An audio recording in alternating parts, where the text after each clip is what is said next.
आहुरी गुरुतर है टाउन बस समस्या। एते लोकों पई सहर रे बे चालुची मात्र 54टी बस, सेथिमध्यरु अति पुराना बस रो संख्या 45।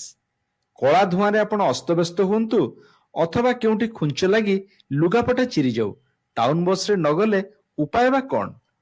यात्रा समय कथा न कहिले भल।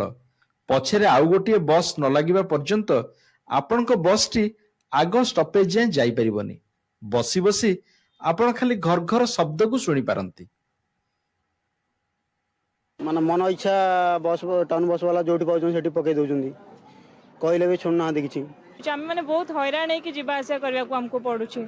आउ झील मान को तो छाड़, टाउन बस रे चढ़वा माने बहुत काठिकर पाठ। बहुत जाम भी होची, एते गरम रे एते तो समय रखुचंती, एते जाम होची, लोक माने सफोकेटेड जाउचंती बस रे जीवा आसा कला। बस गुडर क्वालिटी अति पुअर, जहा द्वारा कि सेमाने जनसाधारण को भल सर्विस दे पारलेनी।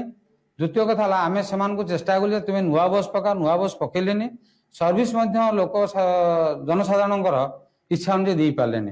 गवर्नमेंट बर्तमान आमको कहते नुआ बस दि जाऊ, आम नुआ बस दबा आम भाइबल हो पारे। गवर्नमेंट जदि आमको टोटाली रिबेट छाड़ करता और रिबेट आमको बडी दिंता और टिकस पूरा टोटाली 100% छाड़ करता और आमको इंटरेस्ट पूरा कम नियंता, ताले के जाने आम चिंता करूँ नुआ बस देले भाइबल